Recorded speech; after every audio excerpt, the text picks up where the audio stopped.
see dead people. Look at me. Show me. We have such sights to show you. Welcome back to the Devil Made Me View It, a horror podcast. I'm Jesse Spitzer. And I'm J.R. Lees. And today we're talking about a movie that I really wasn't super on my radar until you brought it up for doing for the podcast. Send Help, the new Sam Raimi movie. And I just saw this like 24 hours ago, and I liked it.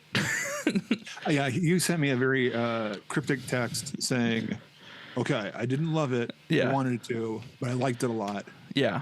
Goodbye. You know, and I'm like, oh, but good. I don't want to know more until we start recording.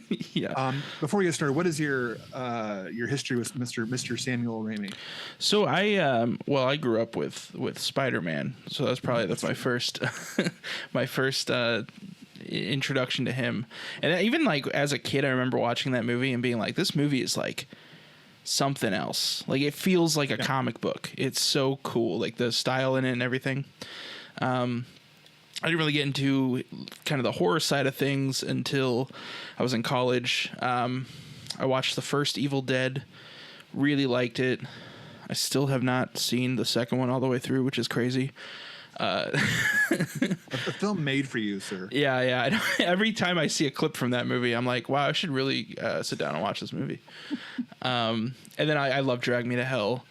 I think that movie is just so fun. This one feels very similar in tone. It feels like a cartoon at sometimes.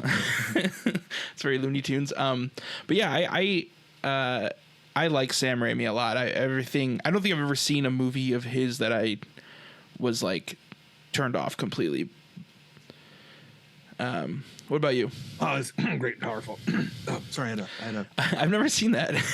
I love Wizard of Oz is probably my favorite movie of all time.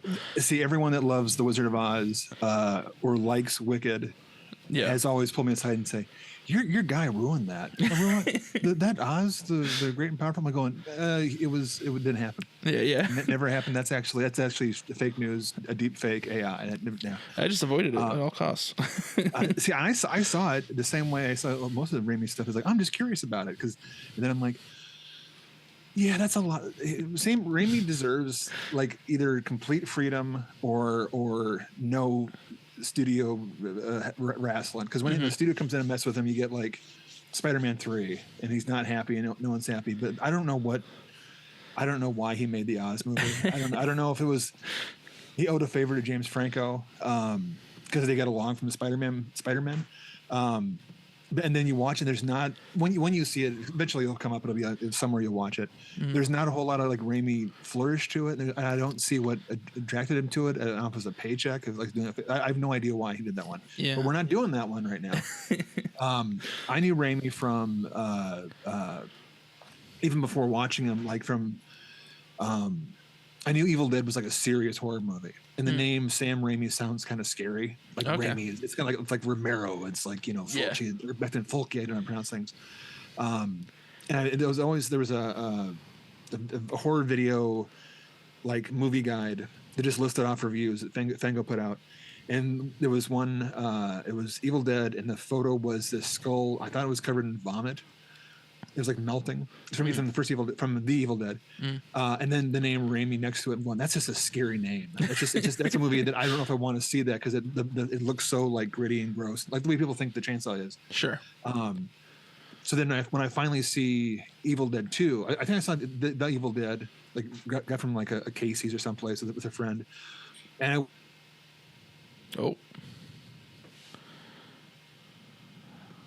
lost you. I don't know if you can hear me or not. Was like I'm blown in the back of the theater at the VCR. It was kind of mean, and I didn't understand it. Oh, that was crazy. I can hear you. Okay, I can hear you now. You were saying when you watched the first Evil Dead. I didn't get it. I was too young. The scene in the woods with the vines and the trees. I was like, this is just. I don't know if I like this or not. So when I finally saw Evil Dead 2, like the next day, we walked back across the tundra and rented that. I loved it. Like Evil Dead 2 was absolutely, and you said Looney Tunes a minute ago. Yeah. It is a Bugs Bunny cartoon. As much as Joe Dante makes Bugs Bunny horror movies, Evil Dead 2 is absolutely my jam. Evil Dead 2, early Peter Jackson, Dead Alive, and Bad Taste, all that stuff where it's just like these are a bunch of you can see the strings and the especially in Evil Dead, the thumbprints, like when they do the stop motion for no reason at all. Absolutely. So Evil Dead 2, I'm looking forward to just you smiling really big when you see it and go, I've wasted my life, I haven't seen this yet. So I've always known. So after Evil Dead 2, I must have seen an interview somewhere, and he stopped being this big scary monster guy, big scary, David Cronenberg, real serious, intense. He's a goofy guy from the Midwest. Yeah. He's a Three Stooges fan, which you're going to see in Evil Dead 2. He loves film. He wants to make pictures, not movies. He just wears a suit to work. All the stuff you see in the making of Spider-Man. He's this goofy guy who just lives and breathes movies, and he speaks in f-stops and stuff. So when this came up on the radar, kind of so I've been around with him since the Spider. So when he did Spider-Man, I was like, oh, finally one of my guys gets a chance. He'd been doing good. So when this thing came up, and I'm like, he hasn't made anything I've really loved for a while, and to send help is going to be another, for love of the game, baseball movie, or what's it about? Rachel McAdams. I dug it because I expected it to be likable, and I was in there just from about the first 20 minutes in love with this movie. But also, we got stuck watching the 3D version of it with the I forgot about that. And so I'm sitting there I put the glasses on, and I'm an old man. I got bifocals. I had to hold my head a certain kind of way, and I didn't get in the beginning in the office scene why this had to be 3D. I'm like, okay, it looks kind of weird. She's walking down the office. They're showing the guy in the background. She's out of focus. This just seems like tacked on. And then the plane crash. And I'm like, this is Evil Dead. This is Sam Raimi having so much fun. And then the glasses, I kind of loved it. I was going to ask you, is it, because the glasses make it all look kind of like a video game, the whole movie. Did it work? Does it look kind of fake when you see the actual film, or is it? I was never distracted at any point by the way it looks. Honestly, I completely forgot that you had seen it in 3D. I kind of want to watch it again with that context of because there's a few shots in there where it almost feels like it was on purposely shot for 3D. Oh, there's anything with a steak and a boar. Yeah. I'm sitting there going, this is great. I want him to go post-convert Evil Dead 2. We should give a quick synopsis. Anyone hasn't seen it yet. Rachel McAdams is the key employee in a Fortune 500 company. And she's ugly and gross. Yeah, because she's ugly and gross because she eats a tuna sandwich. And she does a good job. And wears glasses. Not another teen movie. I pull up. I forgot the guy's name. Dylan O'Brien is the boss. The nepo baby comes in.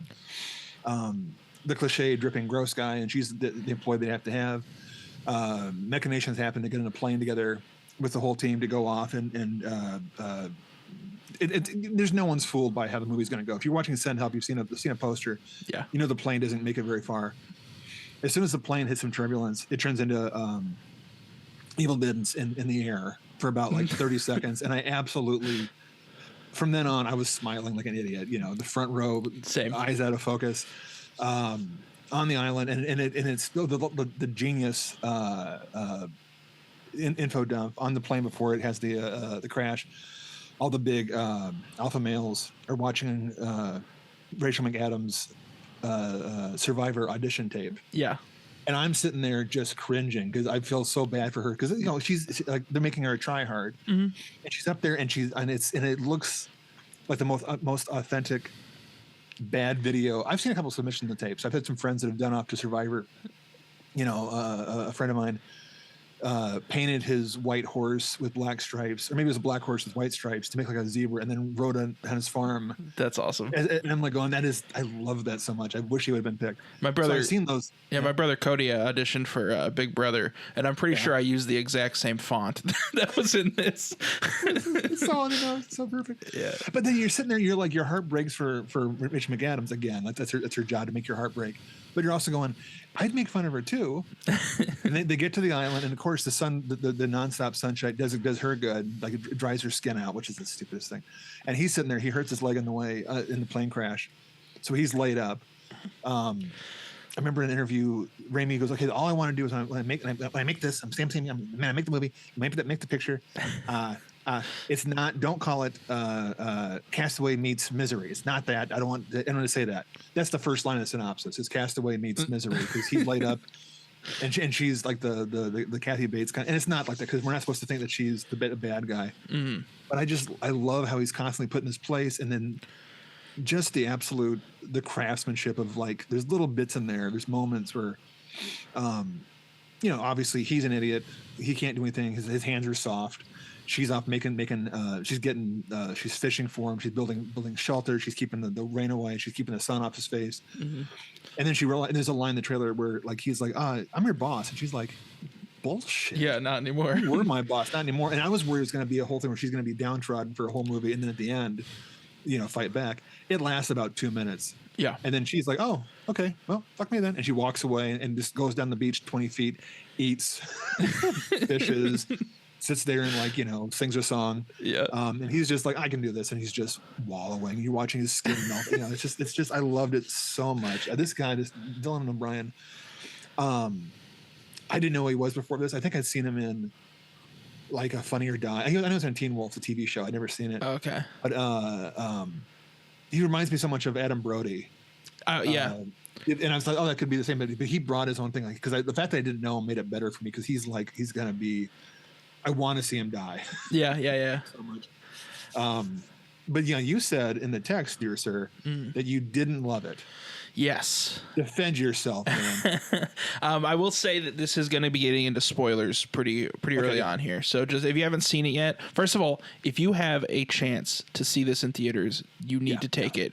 This is such a great theater movie. I had people behind me gagging while people next to me were laughing so hard they're about to pass out. Like it was just the sound design. Must have a good thing at home because when the rain comes on, you hear it coming. Even in a half a decent theater, you're going to hear the rain coming. Yeah. Oh, quick. Fresh water, and then it passes by, and it's just see it in the theater if you have any love of these characters and this director. For sure. It's I would say it's recommendations before spoilers. I would say if you are into any kind of like horror comedy, and this leans way more into comedy than horror. If it wasn't for the gore, I would almost hesitate to call this a horror. But yeah, if it wasn't Raimi doing it, it'd be like a island thriller kind of thing. Yeah. But yeah, highly recommend it. But that's it for the non-spoilers. So my hang up with this movie, and I really, really loved most of it. I was so happy, just a giant smile on my face, like you were saying, through most of the movie. The best part was I could tell my wife was loving it next to me. And I was like so excited. I was like, this is finally like a crazy movie that we both love. And then it's the best way I can kind of describe it. It feels like you ever like go to a party and there's like a guy that's kind of entertaining the room with jokes or whatever, and then like he just keeps going a little further and eventually he kind of loses the room because he goes too far. That's how I felt with this movie because I really liked Rachel McAdams' character, and I think the movie kind of goes back and forth on whether it wants you to like her or not. It feels like, for the most part, it does want you to like her. They set her up to be very easy to sympathize with. Her backstory with her abusive husband is really well written. I love that monologue she gives. And then it gets to the point where she just like, murders two people that are completely innocent. And it's just like in the movie kind of, it doesn't feel like the movie wants you to sit with that at all. It wants you to kind of just move past it. Because by the end, there's a big spoiler, by the end, she's kind of on top of the world, right? She survived. She's the only survivor, and she turned it into a career pretty much. Like her survival, she wrote a book, now it's getting a movie, she's super rich. And it's like, am I supposed to be rooting for her? Because I'm not. Because she did some terrible things on that island. And I think that's like my biggest hang up, because there's also the reveal that she's kind of just been living in this really nice mansion when she leaves. The whole movie is she's off hunting, gathering for him. She's finding the berries, and she knows enough from TV that what berries are poison. Mm-hmm. So she's the smart one, and then you just accept as a viewer, okay, she knows her stuff. She's like Batman. She's prepared. Yeah. And then in the end, you go across, like she warns him, don't go over there past that hill because it's all thorns and it's all poison stuff and it's all spiders and bugs and ickies. At the end, he goes past it and there's a mansion. Yeah. You find out that she's been in there in the shower, probably getting all, drying her clothes, washing her clothes, in the fridge, getting fresh fruit, getting all the, cooking the food, probably Getting a knife. and it's getting a knife. Yeah, the knife. And I love, my wife pointed out that she never thought the knife washed up on the shore, because but then the character goes, her knife's gonna wash up on shore. Like, obviously not. But it's like again, my I'm thought, not as smart as she is. My thought was that it was from the plane. See, I didn't even question it. She said, I was believing her. She said, "Oh, it's amazing what you find in the beach." I'm like, yes, ma'am. You were in the Notebook. Yes, ma'am. So I fell for it. I wonder if there's the bit you're talking about is early on. And he's asking for put up a flare. There's no flares. The signal a boat. How do you signal a boat? But they're trying to get rescued. She's trying to make shelter. And then on the far side of the island, a little trolley boat goes by, and she hides from it. No, too soon. So the island's not so remote. It's a little boat, not an ocean liner. It's a littler boat just going from somewhere kind of close by. Yeah. So a little bit later on, her boss, the guy with the bad leg, Dylan O'Brien, Bradley, I believe. his fiance, what's that? Bradley was his name. Bradley, well, he looks like a Bradley. Apologize, all Bradleys I know. So his fiance, and then a very innocent, very nice guy she hired to drive the boat. Yeah. They see her and they oh my God, oh look, it's Linda, it's Rachel McAdams, I love you, you're getting the Notebook. I'm gonna say it again. And she's like, and she can't hide from him, so he comes on the island, and then she's leading them. Oh yeah, he's back over here. Oh, I'm gonna get my food. Oh, we have plenty of food in the boat. You're saved. You're saved. And she's like, yeah, great. And she's acting all weird. So she leads the fiance and the rescuer on the cliff where we saw earlier on, where very, very jump scare scene. She almost falls off because the ledge, which is just obviously carved in for this exact scene. Right. And they're walking up to it. And my thing was, they get up there, and then the fiance and the rescuer slip on the edge, or holding onto the edge. It cuts to her. They're asking for help, and then they go on her, and then they slow dissolve. Not slow dissolve. They go away to her somewhere else and talking to the guy and say, "Oh, I don't know anybody. I just had a normal day." Yep. And they don't show her pushing him off. They're not there, but they didn't show her push them off. They kind of fell off on their own. They don't show what it was. Yeah. And then later on, there's a flashback where they flat out say that she did, she like bashed him over the head with a rock. Yeah, flat out did that. And I was wondering, did they recut that? Did Murawski recut that to not show her kill him? Because that would have, if they had showed her do that, then it would have changed the movie. Even though they're kind of saying that she didn't help them. Yeah. And she led him to the cliff, but it's, they're trying to like almost have her keep being the hero a little bit longer. But I'm wondering if the whole tone would have been ruined if they had showed her bash him on the head. Yeah. But it's great, because then she has guilt about it. Like, oh, she didn't save him. Oh, I didn't. And she's saying to the vision, the most Evil Dead scene, most Army of Darkness scene ever. Yeah. Which I absolutely loved. It was they're on the beach, and all of a sudden the fiance shows back up. Why did you kill us? And then she turns into like evil Ash. Yeah. From Army of Darkness. It's a face all messed up. I'm like going, yeah, this is Sam Raimi. I love this. The jump scare scared Becky so badly. She screamed so loud. But what scared me was before she even ends up on the beach, she's like, Linda, and the surround sound put that audio in the back of the theater, and it scared me so bad. I was like, what the hell? But yeah, that scene, I feel like he was just like, well, we gotta put some supernatural, like we gotta have some kind of exactly. Yeah. I gotta prove to my fans that I haven't lost it yet. Every once in a while, I love when he kind of does those little. Mm-hmm. It's like Spider-Man 2. He has the scene where they try and take off Doc Ock's arms and legs, and then they chainsaw for no reason. I'm going, yeah, he's trying to prove to his fans that I haven't lost it. Yeah. There's a lot of that in this movie where I'm just like, man, he's got so much style. Like, he's so good. So much. At one point, it's like Edgar Wright, because Kat mentioned, because I think Kat had forgot, my wife, had forgot that it was Sam Raimi. I remember it was when we were watching. We also watched in preparation for this, Send Me to Hell, and she had forgot that it was Sam Raimi movie, and she was thinking it was Edgar Wright. That there, and I see a parallel, like almost like Edgar Wright is like living on the shadow of Sam Raimi. Yeah, I wish those two team up and do Evil Dead versus Hot Fuzz. That'd be awesome. That'd be terrible. I'll never say that again. That would be. I'd watch it. I'd watch it. I would watch that one, but on a loop. Shaun of the Evil Dead. just oh my god! I'm gonna sit here and just imagine a world where things actually happen here in a nice way. Right. The money gets in the way. But then, yeah, exactly. The fights at the end when Bradley takes on Linda, it's on the beach, and it was so non-Hollywood. It was so like the people are getting stabbed and punched, and like he gouges her eye out. It's so visceral. It doesn't come out, but it's like in there, and I've seen in many a movie where a guy gets his eyeball popped out. Right? Yeah. He puts his finger in her eye socket, and then it's just like it looks painful, and then it's just bloody and messed up, and then spoiler alert, she has her eye at the end. Yeah. And it looks a little bit like just makeup on it, but it's like it doesn't pop out. It hurts.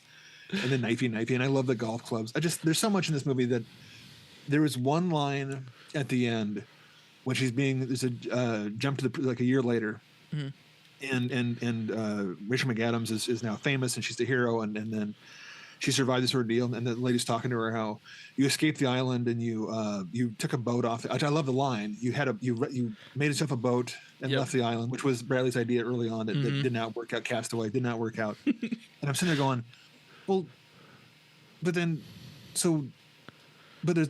how did she? That makes no sense because like she's on this island. And she left the island, but then did they know that island this is the island? Because people have to track back. Then I was going, well, if the house, also there's a body or two there. Right. All these little facts pop up. And my wife goes, it's a fucking movie. I'm like, yeah, but I still have to have it make sense. So my idea was that she got on a boat and then just never found that island again. Yeah. Like she had time and she took the body, she cleaned it all up. And then she just didn't know what island she was on and never found it again, doesn't care. So that it does track. Sure. But that was my little, as the movie's getting done, kind of going, I don't know if but I don't want to be a negative person like Mr. Spitzer. I want to be positive and love this thing. No, I had those thoughts too. I was like, it really like did this. I'm assuming this takes place in modern day. There's got to be a way that they would. There's like, oh, what's the trajectory of this plane? Where did it go down? It didn't go down that far from the island because she could see it from when they land in the water. It kind of pans up enough so that the fiance found it. Right. Yeah, so it's got to be the plane's over here. There's a black box. There's a beacon. Yeah. Which way is the tide going? Yeah, so it can't be. Yeah, how did the fiance find them? But the company couldn't, or whoever was in charge of the plane. I don't know. Yeah, they're employees. They're interchangeable. Like I said, yeah, and these are questions I had that don't bother me at all. Like I don't care. Right. It doesn't ruin the movie for me at all. It's just some thoughts I had about it. It's a drive home kind of stuff where you're like going, wait a minute, Yeah. That doesn't. I mean, I don't question at all the Book of the Dead, the Necronomicon. Sure, exactly. Well, how does he have a translation that he knows the whole book? Exactly. Yeah. Do you think another fun drive home conversation? Me and Becky actually had this conversation. Do you think she drugged her husband? Oh, I think she murdered him. I think she flat out. I think that's a good conversation because there's the speech scene where they're bonding. Yeah. Where she's saying, and they're opening up and how he talks about how his dad was an ass, and his mom was abusive, and they're like, oh, let's feel bad for me. And she tells her story about her husband. Oh, you're divorced, and he's like surprised. No, he's dead and widowed. Mm-hmm. And she's talking about how he was a drunk, and it's one of those scenes where it is. I can't remember how the lines went, but it's so that's why you hire Rachel McAdams to do a scene where you believe her, you feel for her more than the facts go by. But yeah, it was later on. It felt like a very short little Mike Flanagan monologue. I could, absolutely, because then it is feel for him, but don't feel bad for him. Yeah. I want to see the Mike Flanagan, Sam Raimi team up where it's like, that'd be good. Just a giant long speech from Ash talking about his feelings. Oh, I would love that. But yeah, I assumed that we're supposed to think that he was an ass and he was abusive, and then at the end you're supposed to go, she made him drive drunk. Whether she drugged him or not, or because for context, just let him drink and gave. Yeah, I was gonna say for context, if you haven't seen it yet and you're still watching this, which is very naughty, you should.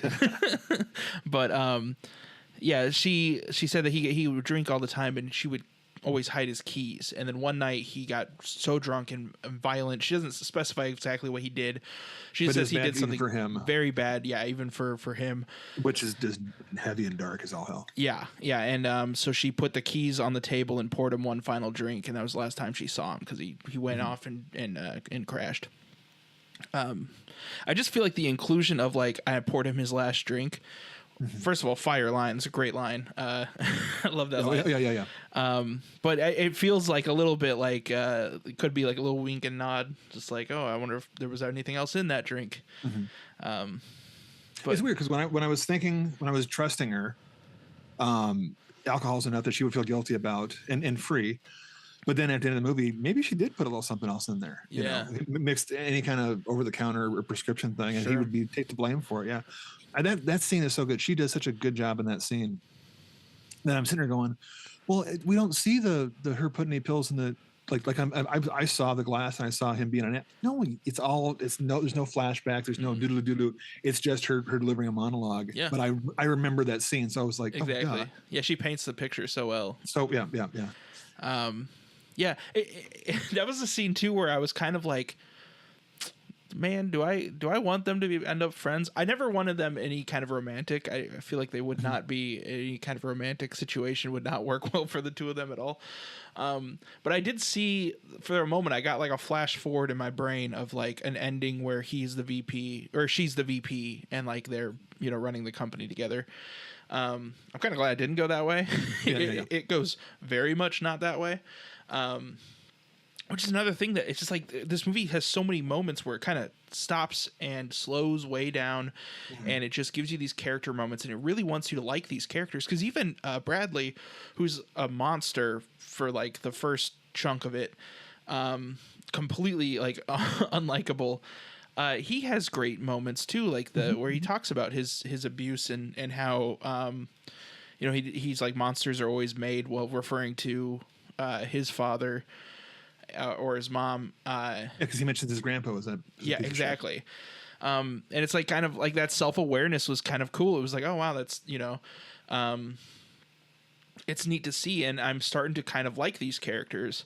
But then like the next scene, they're drugging each other, and she's pretending to cut off his ween, which was a great scene as well. I was going to get to that in a second. Yeah.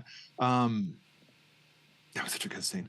It is. It's if you watch the trailer, or even the poster for that matter, it's trapped on an island. They're at odds. He's the boss. She has to come up from the bottom and survive. Mm-hmm. And if he's the asshole boss, you can just look at okay, it's going to start here. Here's going to be the general story, and at the end, she's going to survive because she's the one covered with the spear at the end, right? Yeah. But in the movie, there were so many times where I didn't know. Even though I kind of had an idea of the gist, it kept turning. And even though it ended up where I thought it was going to go, I doubted that trajectory 50 times in this thing. Yeah. I was at the very end. There's a face-off in the rec room, the game room, which is funny. Mm-hmm. I'm like, oh, is he gonna? I know he's not actually in love with her, but I'm like, and he says, "I love you too," and they start laughing about like this is gonna be a great story to our grandkids kind of thing. And I'm like, even though he's lying and she's kind of not falling for it, but she's like letting herself believe it, so she's not falling for it. I'm falling for it. And I'm like, are they actually going to, because I didn't know them before that when there's the great, it's going to be the showpiece scene. It's going to be the one that they don't talk about. There's a bit in it where they mentioned early on that these berries are poisonous. Mm-hmm. They tell the camera, these are poisonous. Okay. Just so you know, these are so then we know that they both know they're poison.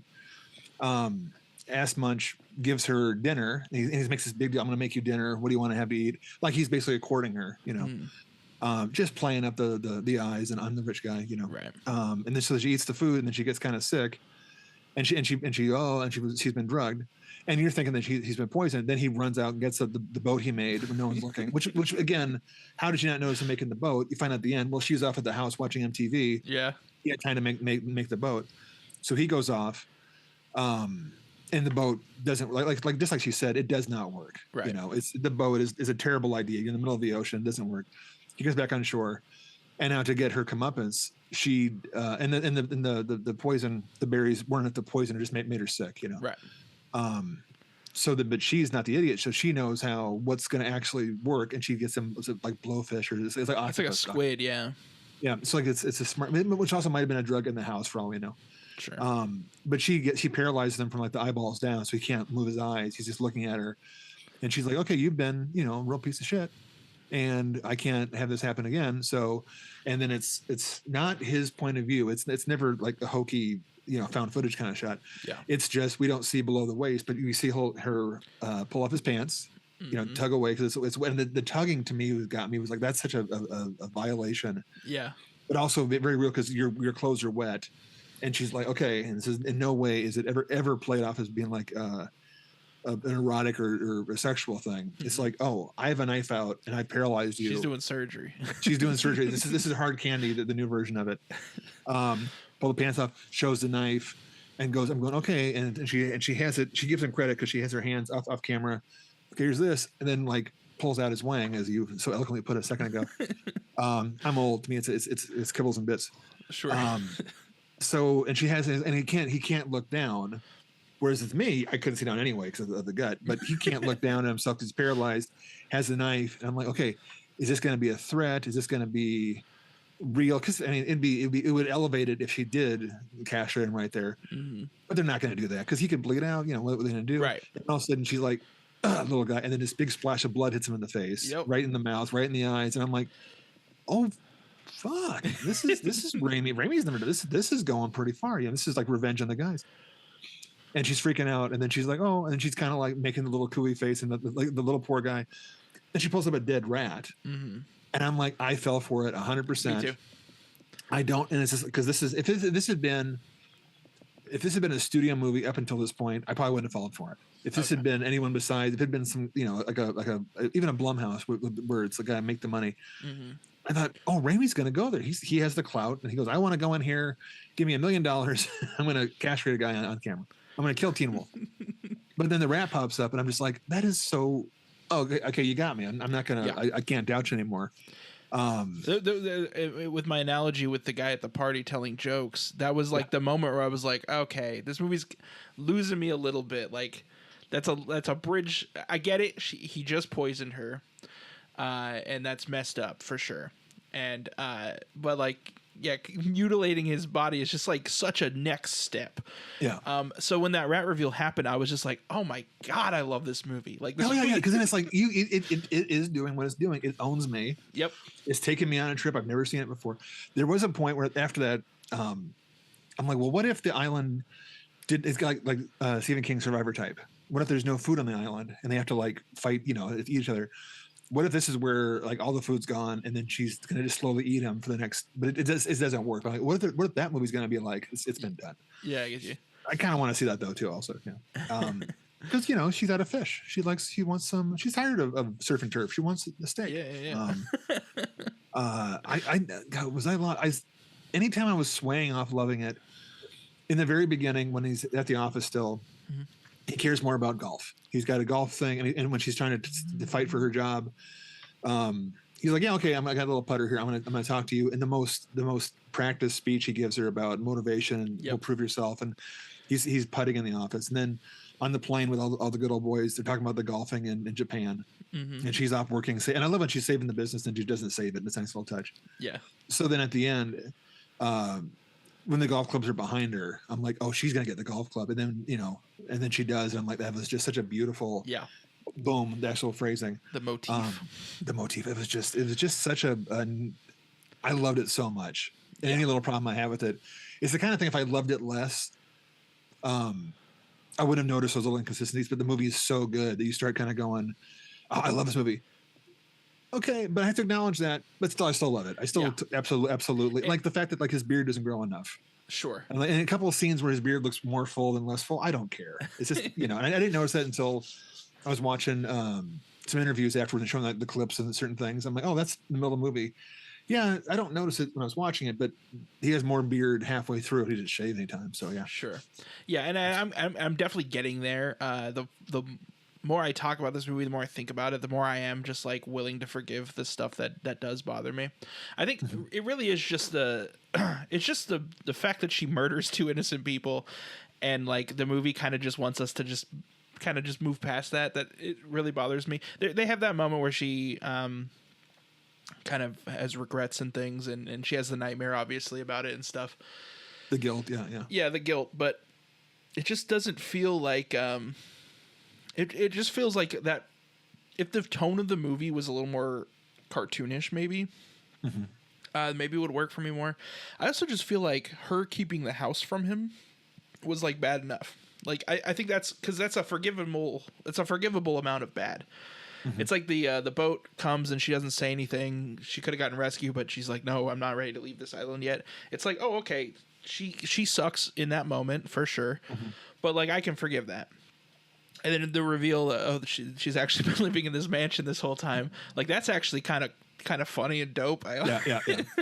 It's just like the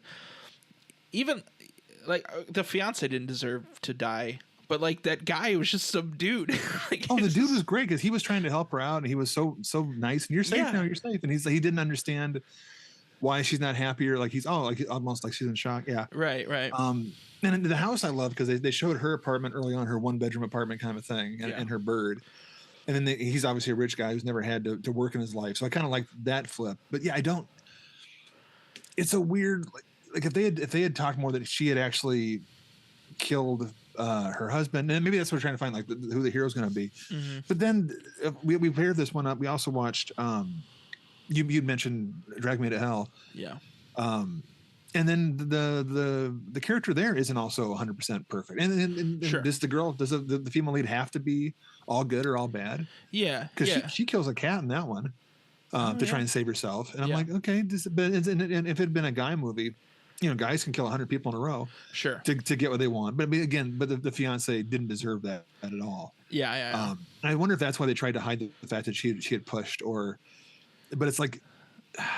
I wonder about it. The more we talk about it, the more it's like I wonder, not to fix the movie because the movie's great. I don't even mind. Sure, but I'm wondering if somewhere in a version of it, did that happen or not happen? Was that added to raise the stakes? Was it a self-defense kind? Was it an accident? And they're trying to make us think that it was intentional, or just trying to fuck with us a little bit, and make it look like they fell, and we don't know what happened, and then at the end reveal, she actually did smash his head in. Even if the reveal. Even if they didn't do a reveal or they just showed it right off that they were like asking her for help, she didn't help them, and then they fell. I'd be okay with that. It's just the fact that it was like, because at that point it's still her fault. She still led them to that cliff, knowing what she didn't warn them about happen. It feels like in that scenario, it was like, okay, my paradise is over. My torturing this guy on the island and making him, forcing him to be around me and all that. It's done. But maybe there's a chance if I take them on this path, maybe there's a chance they'll fall to their death, and then we can keep this train rolling. And that alone, that's again, bad thing for her to do. Like very, not morally good thing, but like I can, as a movie character, I can forgive that. Right. And I can continue to root for the character even with that knowledge. But the fact that it was like she led them there, and then instead of helping them, she bashed one of them. The head bashing, yeah. So she just went up the hill, because they could have gotten back in the boat and driven around the island, sure, to where it was if she actually taken him back there, leading him up there and then letting him fall. It's like Batman Begins. I don't have to save you. But the head bashing is going, and then but it's like would have you felt better at the end of it? When you find out that like if they go in the house and she hits him with a golf club, and then you find out that she'd actually killed the owners of the house, and then like the freezer is filled with body parts, that she's been killing people the whole time. Would that? I'm not being funny. I'm like, would that save? I bet you. I wonder there's a studio note saying, hey, can we make her into like a female serial killer? So the whole time we see that. Yeah, and they all kind of go. And I think if that was the tone they were going for, like what's the movie with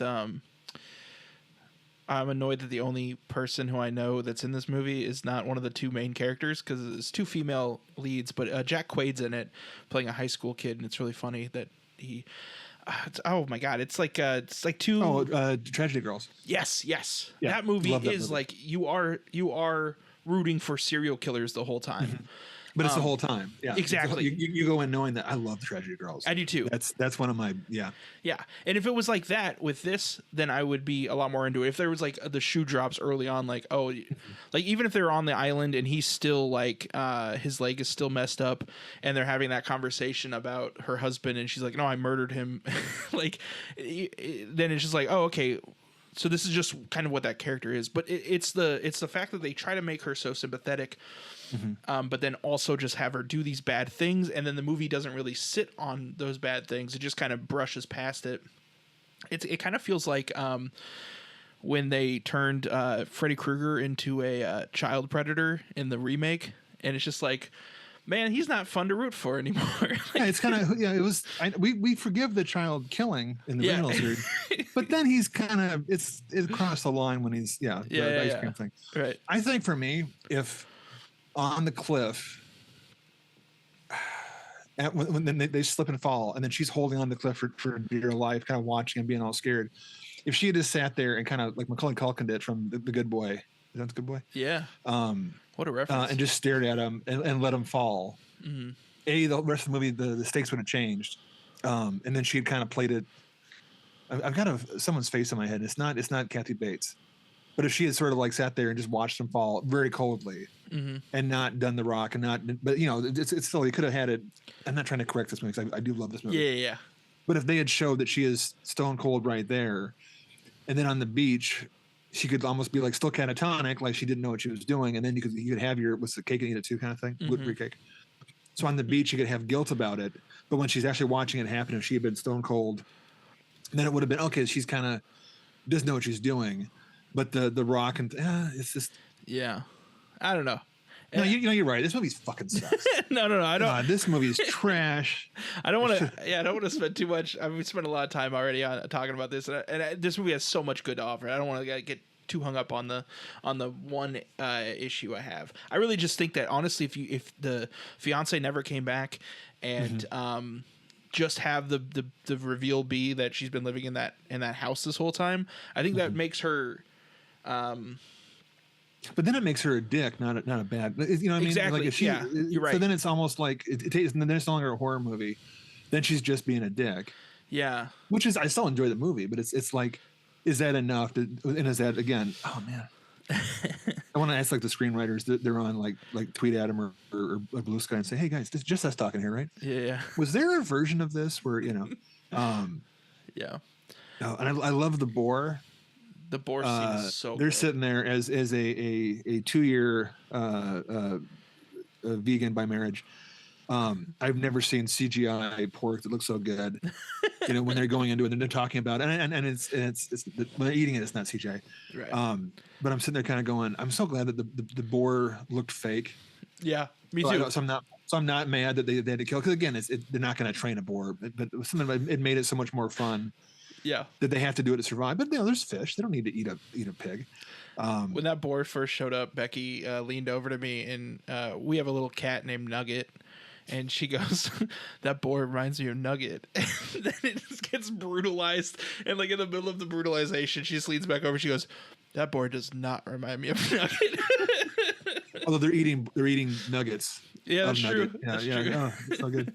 But yeah, and that was also the scene where I was getting really excited because I could tell that she was loving it. Mm-hmm. And this isn't normal like that. This isn't usually the type of movie that she's into. She's not really into like the big gory stuff or gross stuff. The vomiting in the scene. The incessant, yeah. I had a sweet little old lady sitting next to me, and she had like a tray full of food. She was eating, and I was just like, "Oh man, I'm glad I couldn't afford popcorn because this was I did not need to eat anything." I forgot about all the vomiting in that scene. It was it was incessant. Happening. It was so much. It was just more and more. Yeah. But it makes it reminds me of like the Raimi, how he always abuses his actors.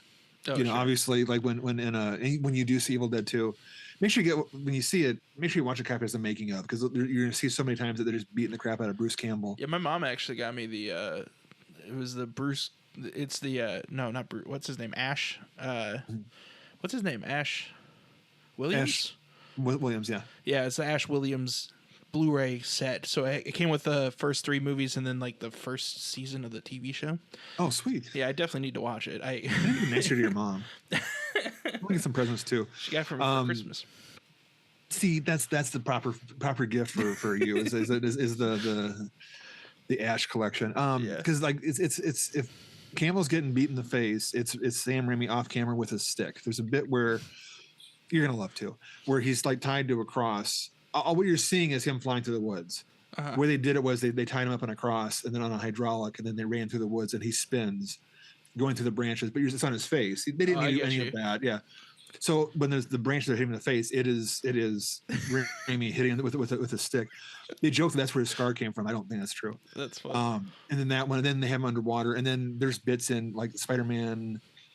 I want to say it's 2 maybe, where he's on campus. Maybe I'm losing track, but he's on campus and someone walks by, hits him with a book bag, and gets around to Maguire's face, and it's one of the bloopers, and it's Raimi walking by with his backpack and just thunks him in the head. And I know he tormented McAdams on Doctor Strange, and I know that.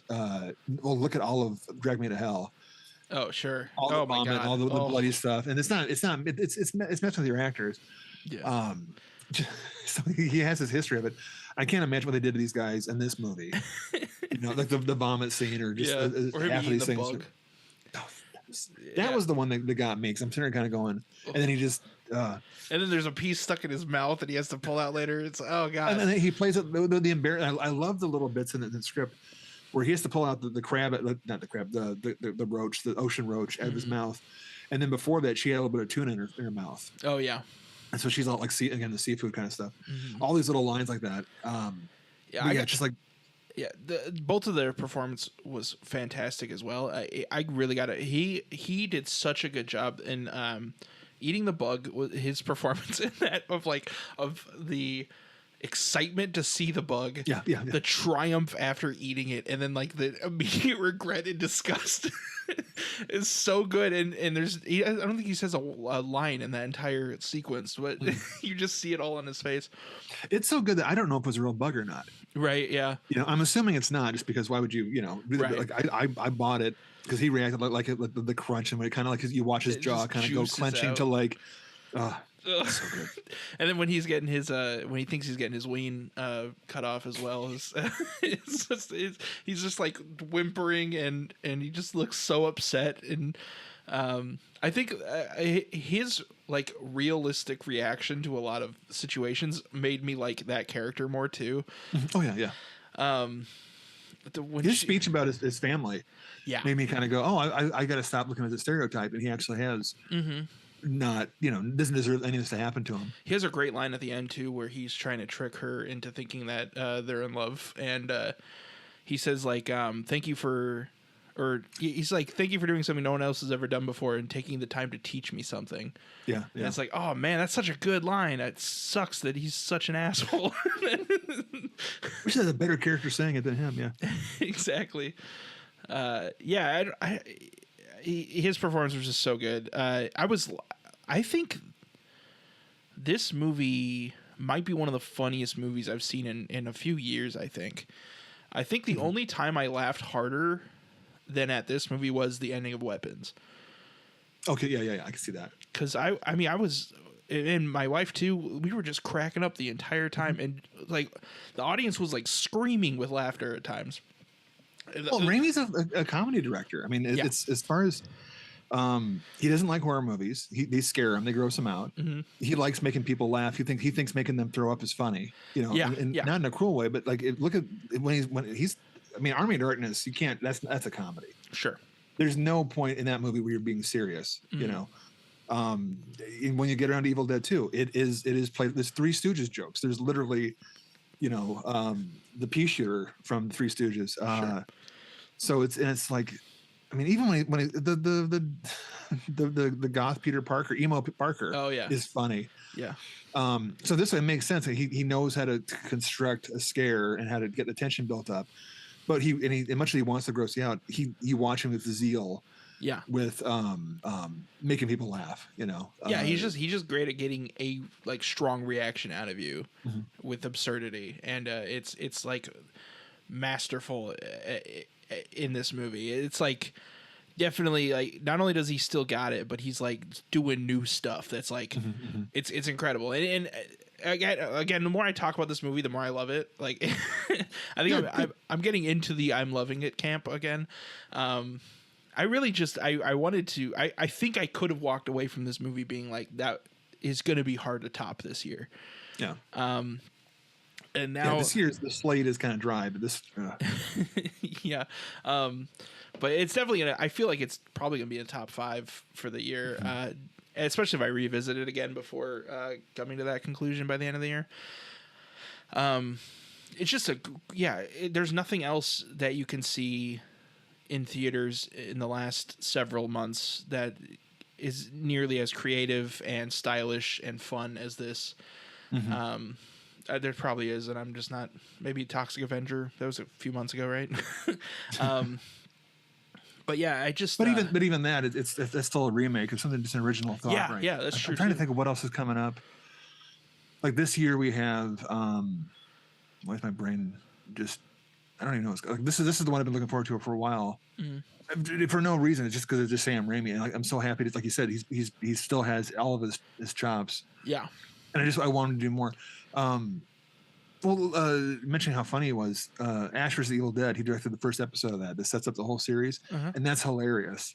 All the stuff with the girdle, making fun of Bruce Campbell, all that stuff is just, he just knows it's the same mechanism for a scare and for a laugh. But yeah, I don't know what's coming up that's going to have this kind of like what's going to work as well as this one did, because this is just.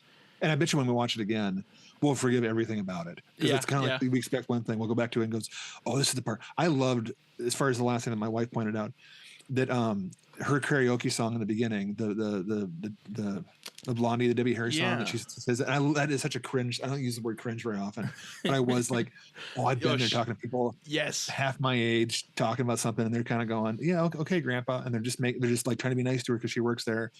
What's your karaoke song? Like she's trying to reach out, and they're just not being mean, but they're like, if they're being mean to her, Mean Girls, it's revenge.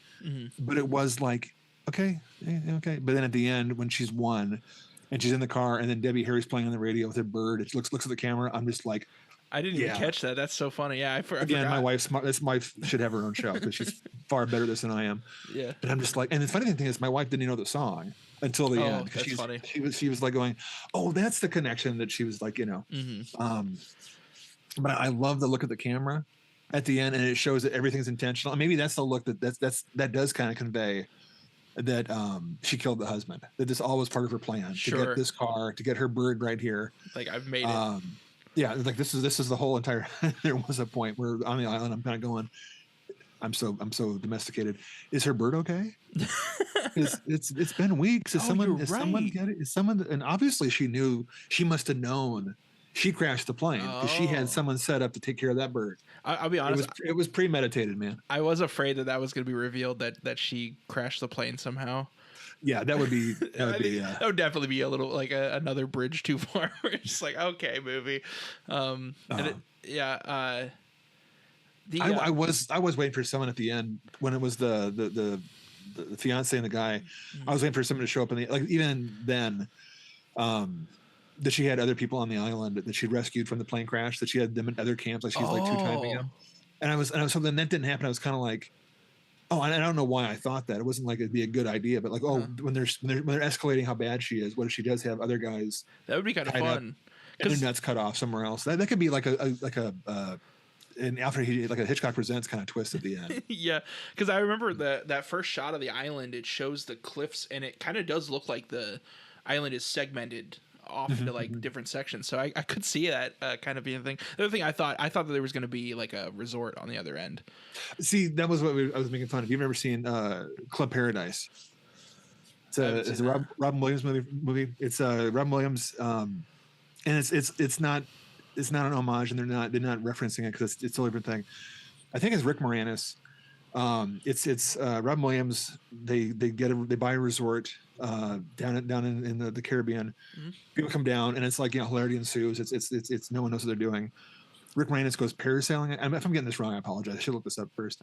But goes parasailing, gets in a storm, and gets lost at sea. Washes up on a shore, and then they cut back to everyone at the camp. They're doing this, and they got the problems. They have the inspection. And someone, it's like a rom-com kind of thing. Sure. You go back to Rick Moranis on the beach. Now he's got a hut built, and he's made fire. He's basically doing his own version of Castaway. Sure. You know, he's found fire. He's got a soccer ball. He's talking to her volleyball. He's learned to fish, and he's all buffed out, and he's got the the hair down. He's all suntan. They cut back to Robin Williams. He's fighting the next neighboring tourist attraction. I don't know what it was. And they go back to Rick Moranis. Now he's killed a boar. I'm rambling on which one. He's ready to fight. He's got his pack made up, and he's going to go explore and going to go back on. And he goes past the tree, and he's on the resort. Same island. Yeah, I love that. It's like it's 10 feet away. It's just there's a road behind him. He never left the beach, and it's just the That's funniest. awesome.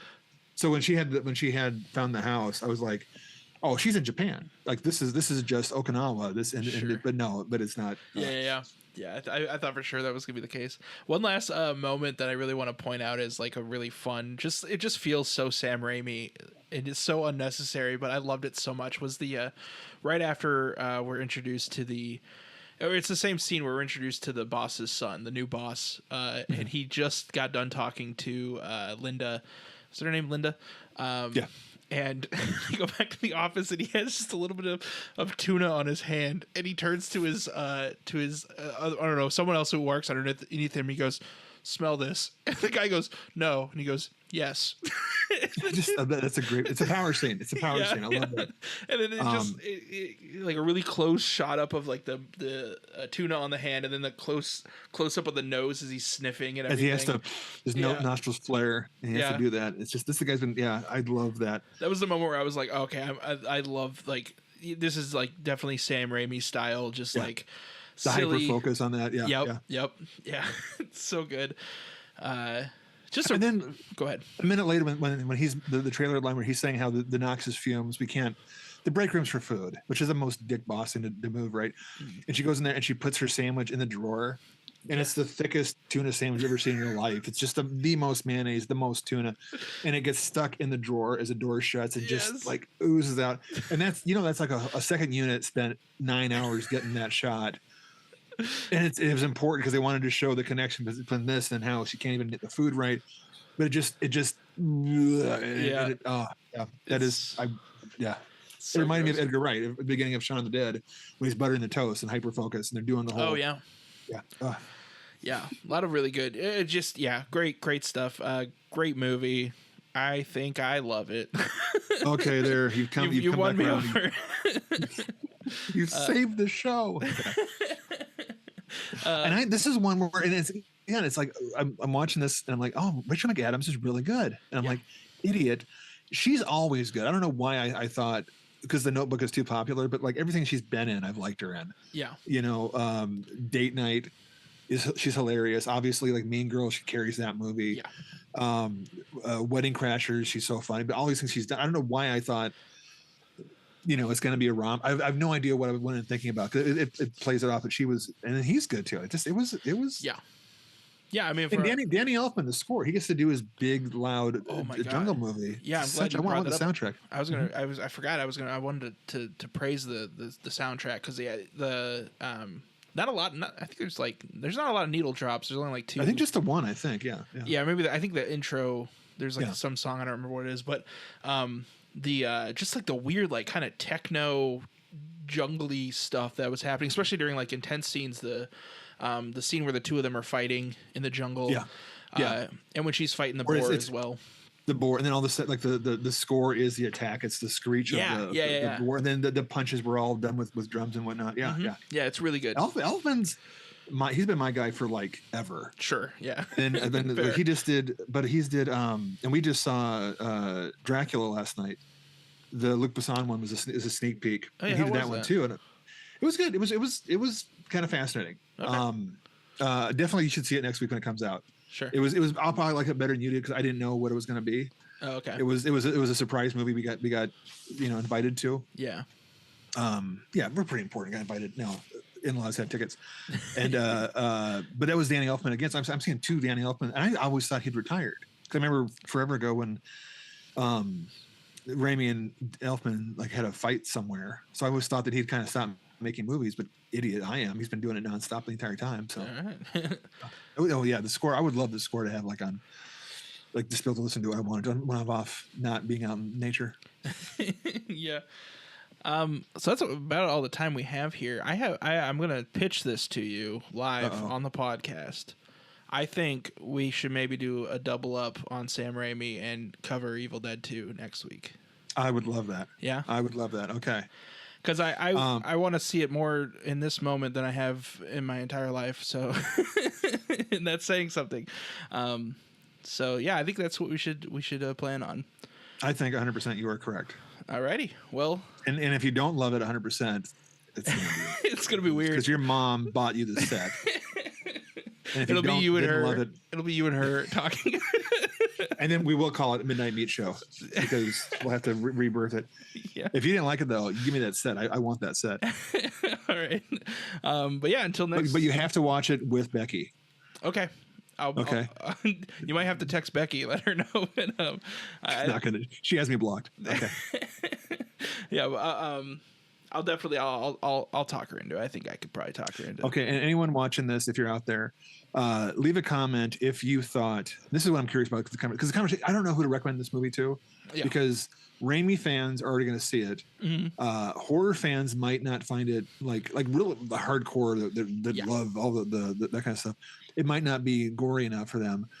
And just a general like island adventure movie, it might be too quirky. So I don't know who the audience for. I hope it finds it because the audience I saw it was really liked it. Yeah. They were laughing the right parts, but it wasn't packed or anything. But so if you've seen this and you're watching this, let us know if the reveal on if the fiance threw you off, and what you thought about the movie too. Because I love Raimi so much. I'm going to forgive. I don't want to say forgive it. I'm going to follow him off that cliff, and say go for it because it worked. Because at the end, I still loved it. And maybe if they hadn't had it, it would have been milquetoast. It wouldn't have been enough. I want to know if people agree with you, and if they agree with me saying that Spitzer better love. And for a second, real fast, I hate the title because I'm sitting there looking it up, and I'm like, what's that called again?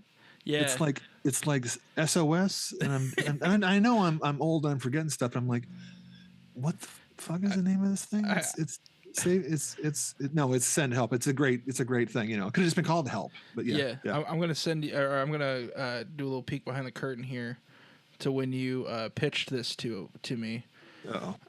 Should we try and do Raimi's Save Us? No, I'm very honest. I don't lie. And I bet you, you know what? I bet you I looked up IMDb for the show times under Save Us and got mad. Well, why can't I find? Is it not playing here? God damn it! When you said that, I had not. Send Help was not on my radar. I like Sam Raimi a lot, but I'm not like I don't follow him. So I had no idea even about this. So I'm looking up Help Me, and nothing's coming up, and I'm like, Help Me, Sam Raimi. And nothing came up there either. And I was like, well, how small is this movie? Is it even going to get it's like there's Showtime in. He shot it on his cell phone. He's going house to house showing it to his friends. But then I was like, I think he meant Send Help. But anyways, as you were saying, definitely let us know what you think. And you can let us know what you think on all the social medias down below. TDMMVI pod at all those locations. You can also email us directly at tdmmvipod@gmail.com. And let us know all of those things. And I just looked this up right now. It's on my screen. The original title was Save Us. And it was changed because that's a terrible title too. And I'm making that up because that's not actually a thing. I just like to sound smart at the end of these things. I would have believed it. What was the other one we had trouble with? It was I can't remember the title. Bring Her Back. Bring Her Back is still I, as much as I love that movie. Yeah, I'm still having to go. I still have to go when I'm looking it up. And again, it's also a senior moment. I have to go. Okay, Talk to Me. Yep. Directors, and then their next movie, and then I always forget Talk to Me. Yeah, Talk to Me. I always get Talk to Me as Let Her Go.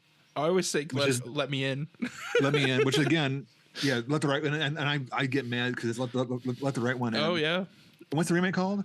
Let Her Go, Let Us All, and and we won't even get into Sisu and Sisu, the revenge. I'm always like, I have to look up Rare Exports, the director, then go ahead 5 movies, and then it's Sisu. Yep.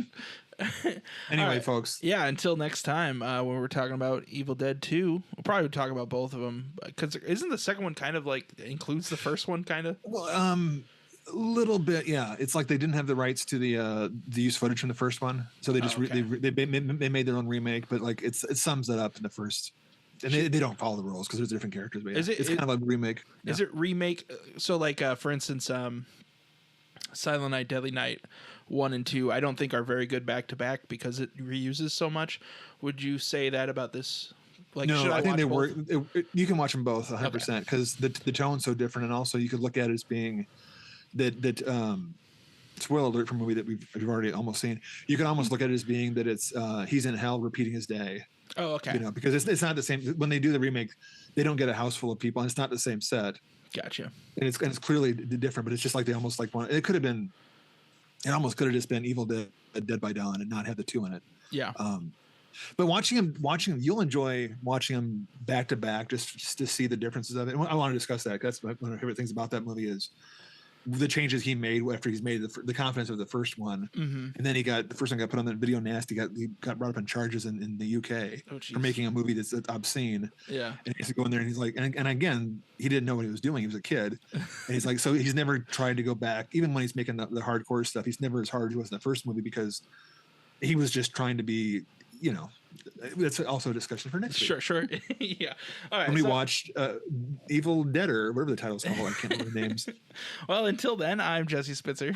And I don't know my name. I'm J.R. Lees. And R.J. Lees. I'm Lees Rouge. This has been Double Maybe View It.